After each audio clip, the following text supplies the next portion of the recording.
Welcome to Unleash the Awesome with Dave Gambrill.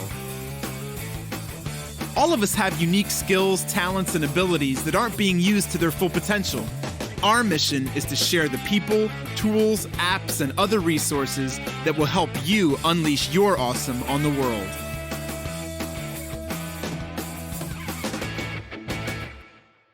Yo, what's up? It's Dave. Welcome to another episode of Unleash the Awesome. Today is going to be a little bit of story time. In the other episodes you've listened to thus far, I do a lot of frameworks and, 3-step this and let me teach you that. But today is going to be a little more of a story, and there's going to be plenty of lessons to take away from it because there's just a lot of teachable moments here.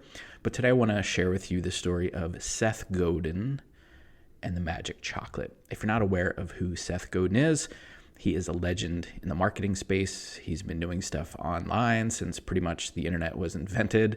He's got all kinds of courses and training programs. He does major keynote speeches, things like that. And if you don't know Seth, you could just simply Google the word Seth and he comes up pretty high in the rankings, which shows you he knows what he's doing. He's got a daily blog that he puts out, all kinds of good stuff. Lots of books, New York Times bestseller, a book called Linchpin, Purple Cow, all kinds of good stuff. So this is the story of Seth Godin and the magic chocolate. So what happened was I'm a part of an organization called the John Maxwell team, and I'm one of the founding members of that team. I think it started back in 2011. And so they do a live event a couple times a year when live events are permitted, of course. And at those live events, usually held at the Orlando World Center Marriott in Florida, they usually have like 2,000 to 3,000 people, depending on the time of the year that they're running it. And so they have John Maxwell there, and he teaches, and they have a faculty there that teaches and trains, and they do keynotes and all kinds of other stuff, breakout sessions. But one of the things they routinely do is they bring in a guest speaker for each event. So at this event, it was about 3 years ago, actually, almost to a T. I think it was like 3 years ago and a couple weeks that they had Seth Godin at their event, at their spring event. And about 10 days prior to that, I got a text message or a Facebook message from one of the guys that helps coordinate the program. His name's Barry, and he sent me a message and said, "Hey, Dave, I think we're going to have you do Seth Godin at the event." And I was like, okay, cool, awesome. So usually what happens at these big events, when you have guest speakers, when you have keynote speakers, things like that, usually they get assigned a handler or an escort, whatever term you want to use, but basically somebody who makes sure that that person, that dignitary, that special guest can move around the hotel and get where they need to get quickly. And so sometimes you will go and meet them at the room or make sure that they can get to the conference area without going through the major thoroughfare. Sometimes you run them through the kitchen or do some other things. And if you're not involved in running events, you wouldn't know most of this stuff. But if you've ever seen behind the scenes or the logistics of events, you know that that kind of stuff is commonplace.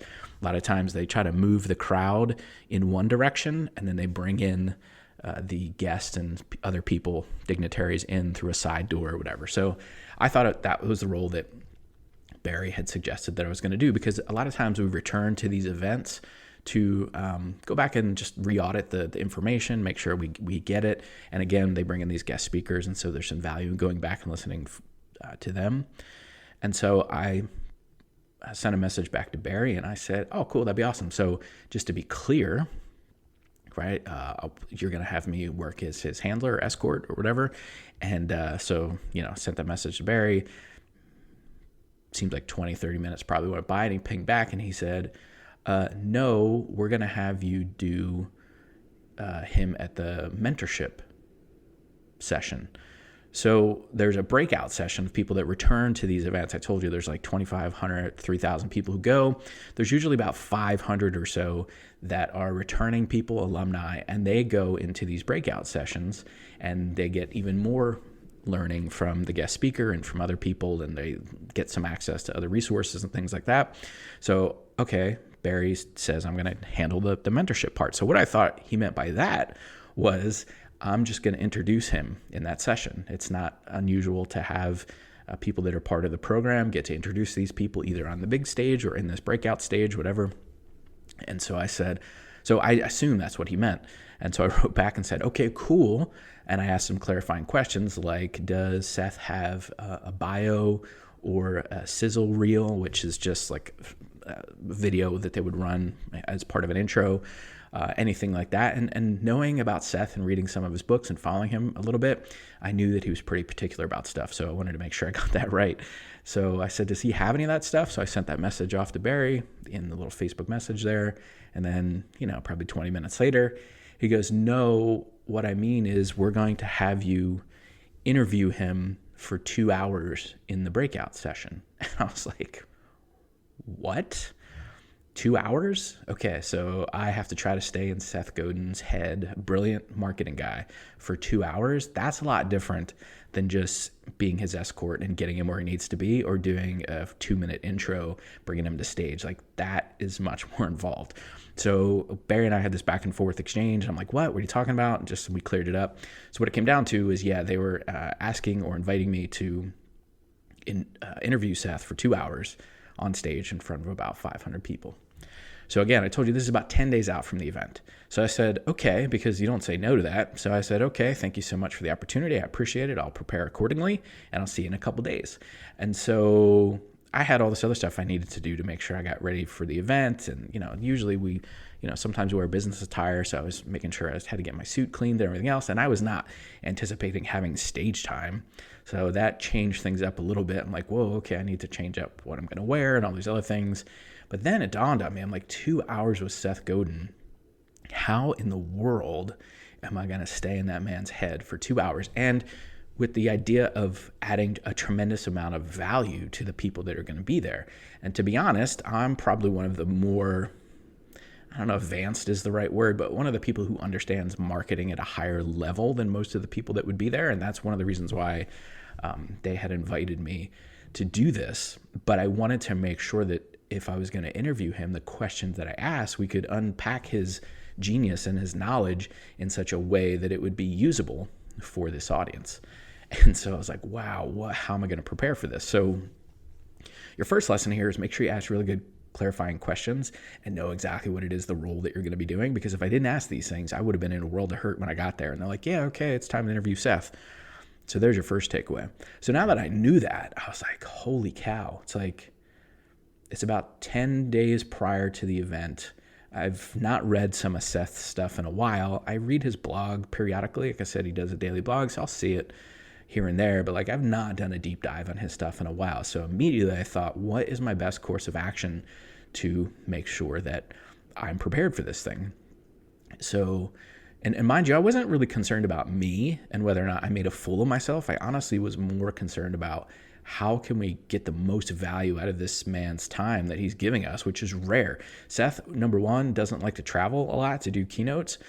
He likes to stay mostly on the East Coast. He's from the New York City area. And two, when he does show up, he usually does his keynotes and gets out. But because of, who John Maxwell is and the relationship he has with him, he gave us some extra time, which is really great. So I didn't want to squander that, right? So there's some extra pressure there for me to make sure this thing goes well. So what I did was I thought, I'm going to put Seth Godin in my ear literally 24/7. So I looked up all the long form podcast interviews I could find him on. I downloaded some more of his books on Audible. I got a couple of his books that I didn't have on the Kindle. And pretty much for the next 10 days, including on the flight there and in my hotel room and everything else, I had Seth Godin in my ear, either through those interviews or through his audiobooks. And literally when I went to sleep, I had an earbud in and it was just playing very low. And he was, I was going to sleep with him in my ear. He was talking to me all night while I was sleeping, and I would wake up listening to him. And when I was in the shower, I would crank up my iPad in the bathroom so I could hear him while I was in the shower. When I was driving around, I was listening to him. I literally, with a few exceptions, having, mealtime with the family or whatever, Seth was in my head 24/7. And so in the process of doing that, I learned a lot about what he likes to talk about, what he doesn't like to talk about, what some good, softball questions would be to kind of warm him up, because he is pretty particular. And I wanted to make sure that A, I didn't piss him off, but B, that I softened him up, for lack of a better term, so that we could then get into a good conversation. And so I learned a lot of those things, and I started taking down some notes, but then I started really picking up some themes, especially in his interviews. So I heard him on Krista Tippett's podcast, Tim Ferriss's podcast, a couple other people's podcasts, and I started picking up some things that really set him off and other things that he really wants to talk about. And so I thought, okay, good. I got some notes here, I got some things, that's cool. We're ready. Like I could ask him some good questions, and then depending on where it goes, right, we can just kind of have a conversation. So I don't want to just ask him a bunch of formulaic, like, okay, what about this? What about this? What about this? I wanted to make sure that, I had some questions so that we could, have more of a conversation. So one of the things I discovered in this research, I heard him say multiple times on multiple podcasts that he likes chocolate. He likes small batch chocolate, and that he likes to make his own chocolate. And in particular, I heard him on his interview with Tim Ferriss, where he was talking about how he likes to make the chocolate and how he likes to order chocolate from these two companies. One is called Askinosie, and the other is called Rogue. I don't think Rogue does chocolate anymore, but Askinosie most certainly does. And those companies do very small batch chocolate, and you have to pre-order it in advance, and you usually have to order it weeks and months in advance, because what they do is they take their demand and then they go down and they source the ingredients that they need right on site. They make sure they get the right cocoa beans and everything else, and then they create a very special small batch, and then weeks or months later you might get your chocolate. So Seth is very particular about that. He shared stuff about how he doesn't like cilantro, all these other things. But the one thing I picked up was this chocolate. I heard it again and again and again and again. So it dawned on me that maybe I should see if I can get some of this chocolate. And so I contacted both of these companies, and at this point, we're now like 5 or 6 days out from the event. So I live in New Jersey. I have to travel down to Orlando, Florida for this. And so I contact these companies through multiple means. I called whatever numbers they had. I sent their emails. I found their founders on Twitter and Instagram and pinged them. And I said, listen, I know your stuff is usually small batch, months in advance, but I have an opportunity to interview Seth Godin in a couple of days, and I thought it would be neat just to present him a little gift and token of my appreciation for the opportunity, blah, blah, blah. And so for like a day straight, I just hammered these two companies. And finally, one of the people at Askinosie got back to me and said, hey, you know what? You're in luck. We actually do reserve a small quantity of our product, right? So they don't sell the entire batch. They said we do reserve a small quantity of these things for requests just like this. Is there anything in particular that you would want or whatever? And I hit him back immediately and said, thank you so much. It's great. I don't know. You probably know what Seth likes better than me. Look at what he orders and just get me a couple bars. I'm looking to spend, upwards of $75 or $100, but I need this stuff like yesterday. So we're probably gonna have to FedEx it. So all told, it's cost me about $150 to get a few chocolate bars to give to Seth by the time we had it shipped and everything else. But thank you to the people at Askinosie for making it happen. So then I have these chocolate bars and I continue listening to Seth's stuff. We get down to Florida, and I know that at these events too, a lot of times there will be a meet and greet or some kind of opportunity. Sometimes it's a small lunch. Sometimes it's like a small training session, whatever. But usually when these keynote speakers come in, there's usually something like that. And if there's not that, there's at least an orientation where they come in and some of the people from the organization, like their handler, and probably somebody like me who's going to interview him on stage, and probably the people who are going to introduce him. There's usually like a quick huddle or a meeting just to say, hey, what's on the table, what's off the table, what, just some ground rules, things like that. So there's usually a check-in or something like that happens. So thankfully, about a day before we went down there, I got a message from Barry, and he said, hey, there's going to be a small meet and greet with Seth the night before his main keynote. So the way this worked out was he got in that day, he was going to meet with us and do a small meet and greet. The next day, he was going to do his main keynote speech in front of the entire audience of 3,000 people. And then the day after that would be the morning that I would have an opportunity to interview Seth for 2 hours. So we get invited to this meet and greet. It was in the evening. It was like 6:00 p.m., something like that. And there couldn't have been more than 20 people. It was probably 12, somewhere between 12 and 20 people. And I realized at the time, well, I didn't know at the time, I heard this after the fact, who the gentleman who actually was Seth's handler for this, my buddy Drew, was telling me some of the stories about this, but he was saying how Seth wanted to have a very particular setup for this meet and greet because, he does these things all the time, and he wanted to eliminate as many variables as possible to have it go as smoothly as possible. And I totally understand that. So Jeru was telling me, Seth said, here's what we're going to do. People can come in. I don't want to have tables or anything. I'll just have a high top table for me. I'll have some of my books there because he was going to autograph some books to give to us as a gift, which was very nice. And then people can stand in a semicircle and they can ask me questions, and we'll, do it for whatever, 45 minutes or an hour. So we go in the small conference room. Like I said, there's about a dozen of us in there maybe. And Seth is standing in front of us at this high top table. And he's like, hey, what's up? I'm Seth Godin. Thank you so much for having me here. I'm looking forward to spending time with you all in the next few days. What questions do you have? This is your time. How can I help you? How can I serve you? Whatever.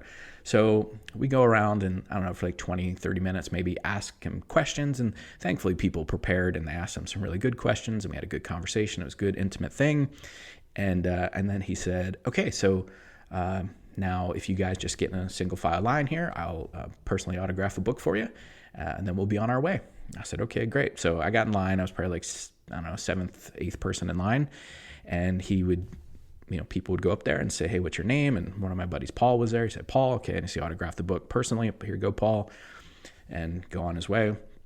And so as I'm stepping up to be the next one to get the book signed, I took the chocolate bars and I didn't have them in a gift bag. I didn't have them wrapped or anything. I just had them in my hand. And as he was autographing the person's book in front of me, I just slid them on top of what my book would be that he would have to take off the stack. So there was no way he couldn't see them, right? It was just like, boom. So he finished having his moment with the person in front of me. And then as they were walking away, he looks down at the chocolate bars and he looks up at me. And then he looks back at the chocolate bars, again from Askinosie, and he looks back at me and he goes, where did you get these? And I was like, well, I heard that you really like chocolate, and this chocolate in particular. And so I thought, since you were coming down here and you don't travel to these things, it was just a small token of my appreciation. So I just wanted to thank you. And here you go. It's my gift from me to you. And he was like, do you know how hard this is to get? And I was like, I do have some idea, actually, because it was very difficult for me to get this stuff. So we had a moment there. He's kind of laughing. I said, hey, let me introduce myself. My name's Dave. I'm going to be the guy that's going to be interviewing you in a couple days in that small breakout session. But I just, wanted you to have a small token of my appreciation again. So thank you so much. So then he spent a little more time with me than most of the people in line because of this exchange we had. And he was very grateful and said, thank you and whatever. And that was very thoughtful. He said, thank you probably 10 different ways. And then, I said, hey, what's your name's Dave. Okay, cool. Let me sign the book for you, whatever. Great. Okay. Look, I look forward to seeing you in a couple days. And then, so we finished that thing. We went on our way. And a lot of people who were there were like, what was that? What just happened there? Like, what was going on? I don't understand what you did. And I explained to them that what I did was, I know Seth doesn't like to deal with fools, I guess. He would prefer to deal with people who have done their homework, who have studied a little bit, who know what's going on, right? He wants to kind of just jump into a deep conversation with people. And I thought that would be a really nice way for him to see that I did my homework, right? Like the fact that I knew that he liked that, right? He said it on a couple podcasts. I'm sure he doesn't say it all the time, but the fact that I did the research to figure out that's what he liked, and then I went out of my way to get it for him, that sends a message to him now that I know what I'm doing and that I'm paying attention and I've done my homework. And Seth will teach you in a lot of his books, doing something like that is remarkable, right? He always says, do something remarkable. That is remarkable. That was something worth remarking about. It stopped him in his tracks, right? He had this process of just signing these books and he was going through the process and whatever. And I'm not saying he was being a robot, but it was just it's like a nice procession and it was very like a machine, right? He was just doing his thing. And this stopped him in his tracks. It was remarkable. And it was a way for me to send a message that, hey, Seth, I've done my homework. It's going to be okay. We'll be in good shape here in a couple days. That's one less thing you have to worry about. It's going to be all right. So I was telling people about that, and they're like, oh, man, that's so smart, whatever. And I said, well, we'll see. It's two days until I get to interview him. So the next day goes by. He does his keynote. People are in the audience. Their head is just being, exploding because of all the information that he shares. He's hard to track if you've only heard him for the first time. His style is very unique. And it's very easy for a lot of stuff to go over your head. And so he spoke for, I think it was a 90-minute keynote. And I loved it. I got a lot out of it. I had a seat right up close, again, because I was going to have this access to him. And I had a chance to visit with him a little bit while he was back in the green room, getting ready to go on stage and just, say hi again and connect to him again. And so he did his keynote. And then what I did that night was I sent a message to the Facebook group for this community of people and said, hey, I'm sure you guys really love what Seth did today, but I'm sure you also have some follow-on questions. So I did some crowdsourcing of what questions were, because I knew the questions I had, but based on what he now said at the keynote, I wanted to make sure that I also unpack some of the stuff that people in the audience were wondering about. So in this mentorship community, I just sent this message and I got some, themes that bubbled up. So that was good. So now I had my questions, I had questions from the group, and now we have to meet with Seth. So the next morning, I think we went in the main room at like 8 o'clock, 8:30, something like that. There was some introductory stuff. There's always some music and jumping around or whatever. And then we were there for a little bit. And then the idea was the breakout was going to start. People were going to move from the main room and come over into this breakout session. So I didn't even go in that room. I went in the breakout room to make sure everything was set up. And thankfully I had some friends there, Deb and Monique, and they were checking on me to make sure I was okay, because, I was taking this seriously. And if you care about something, of course you have some nerves. So they were checking on me, making sure I had what I needed. I was making sure I got my mic check done, and they were doing all these other things logistically. Seth was nice enough as part of his contract, I guess, with the group to give everybody in that small session, 500 people, a copy of his book when he was done speaking, which was really cool.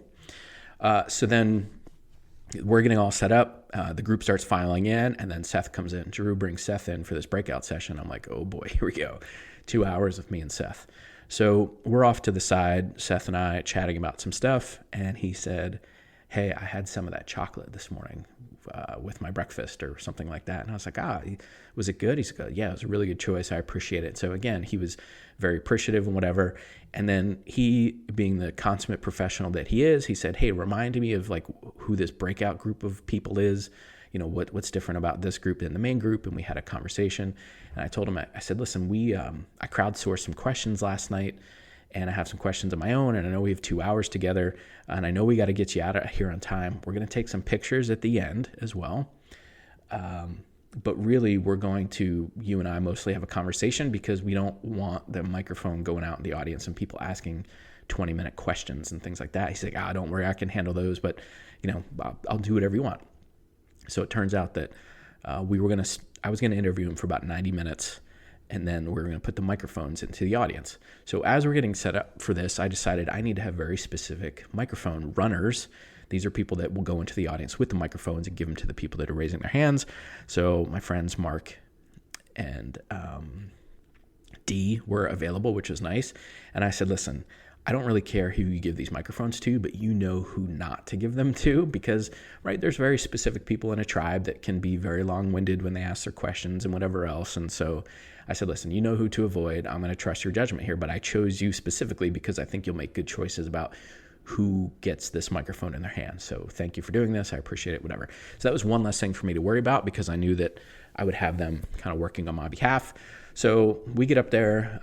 Paul Martinelli introduces me, he was at the time the president of this John Maxwell team. He introduces me, and then I go up there, and then Drew gets a chance to introduce Seth. And so Seth and I are up there chatting, and I started asking him some questions. I said, listen, I asked him some of the softball questions that he gets asked a lot. We got going into a good rhythm, and I thought it was a really good interview, and other people in the audience would tell you the same. And so we went on for about 90 minutes, and then I said, okay, Seth, so now there's an opportunity to, I get some questions from the audience, and the mic runners went out there, and he said, yeah, listen, this is essentially what he said. I'm paraphrasing, but he said to the audience, yeah, listen, don't ask a 20-minute question. Like, keep your question short. Don't tell me a story. Ask me a question, and I'll give you an answer, right? So I was like, oh, cool. Seth's helping us out. And so we did the Q&A. It was great. One or two people didn't do what we asked them to do, and he said, hey, that's not a question, or tighten it up, or whatever. So it was great. So I didn't have to be the bad guy. And so then we finished that process, and we went. Seth had to be like at the front door of the hotel at a specific time for his car, and I told you he was very particular. So we finished with about 40 minutes or so between the time that we finished doing the interviews and the Q&A and stuff like that, and him having to get to the front of the hotel and ready to go. And he's already had his bags packed and everything. His car service was waiting for him, and Giroux was going to get him there. So we had about 40 minutes. So we're done. Everybody's clapping. And I said, okay, Seth, now we're going to take a couple pictures. Okay. And as I say, we're going to take a couple pictures. We had Christian Del Rosario, who's one of the best photographers in the entire world, come forward. And then everybody in the entire room got up and went along the side of the ballroom and lined up to come up on stage. And then Deb and Monique came back up, and they recruited some other people to help get people in line to do this photo op. Every single person in that room was going to get their picture with Seth. And Seth sees this line, and he turns to me and goes, I thought you said a couple pictures, right? And I said, Seth, have I violated your trust thus far? And he said, no. I said, it's going to be okay. We will definitely get you out of here on time.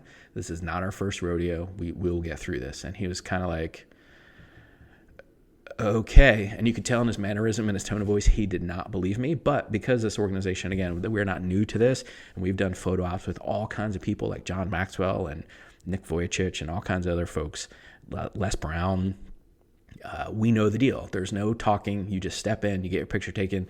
And again, Christian Del Rosario has done, thousands of these photo ops. And so he's just staying there with his camera. He gave everybody else some idea of like where you would be to be next in line. So you're just out of the shot. And then Christian got up there and said, you ready to go? Let's go. And we started working through it. And people would just step up, stand next to Seth, get their picture taken, go on their way. And, Christian's now taking a picture like literally almost every 2 seconds. It's just like people stepping in. It's like a machine. And at one point, Seth said, oh, can I stop here and get a drink? I'm like, sure you can, Seth. And he steps over and gets a drink of his water. And he says to Christian, like, what is your name? And he's like, oh, Christian, because you are incredible. You like, I don't understand what's going on here. And we were kind of like, okay, Seth, get back over here so we can continue doing it. So we got through 500 people, over 500 people getting their picture taken in something like 25 to 30 minutes, which is unheard of. Just do the math on that, right? And so Christian, meanwhile, is telling people the whole time. He's talking to them saying, hello, hey, Dave, okay, hi. Next person gets up, hey, Jody, whatever. So Christian has memorized a lot of these people's names. He's saying it in multiple languages because there's people that speak all kinds of different languages, Romanian and German and Spanish, whatever.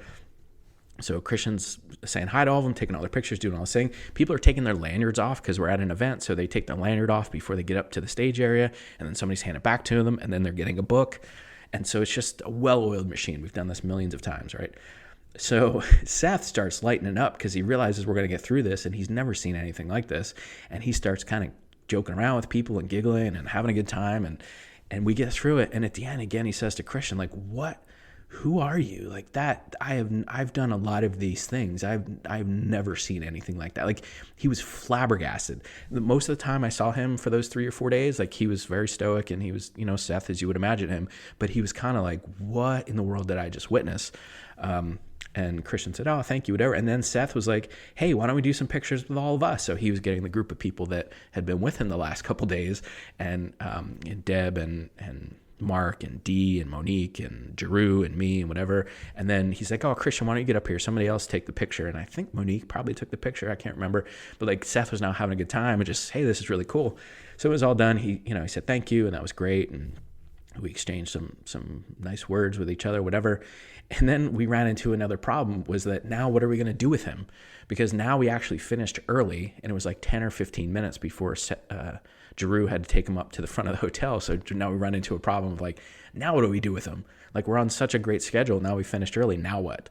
So Giroux was like, whatever, we'll take him over here. We'll be fine. But we had created another issue by finishing early. So that's the story of Seth Godin and the magic chocolate, but you'll see there's so many things that happened along there. I mean, if you've never run events before, there's lots of teachable moments there. If you ever have to interview somebody like that, there may be an opportunity for you to give a small gift or something like that ahead of time, or at least send a message to let the person know that you've done your homework. When you are doing these things, make sure that you're not over-promising and under-delivering, right? You want to under-promise and over-deliver, and that's what we're doing in this case. And then, make sure you're working with professionals. So there's no doubt in my mind, once I knew Drew was getting Seth where he needed to be, and then Deb and Monique were helping me the morning of, and then Christian taking the pictures, and then I had the microphones in Mark and Dee's hands. Like, make sure you have a team of people around you that you trust and they know what they're doing.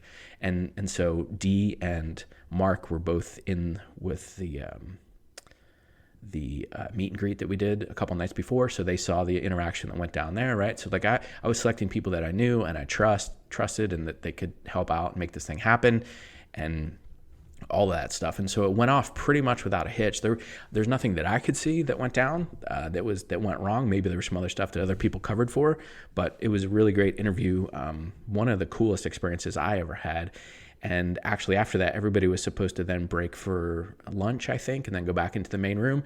I was actually so tired mentally just from trying to stay in that guy's head for all that time and delivering all that stuff, and all that adrenaline running through my body, that I actually went out to the pool and laid out in the sun and just kind of took a nap for like 20 or 30 minutes because it was exhausting to do all that. And I think if you do something like that right, it'll take a lot out of you.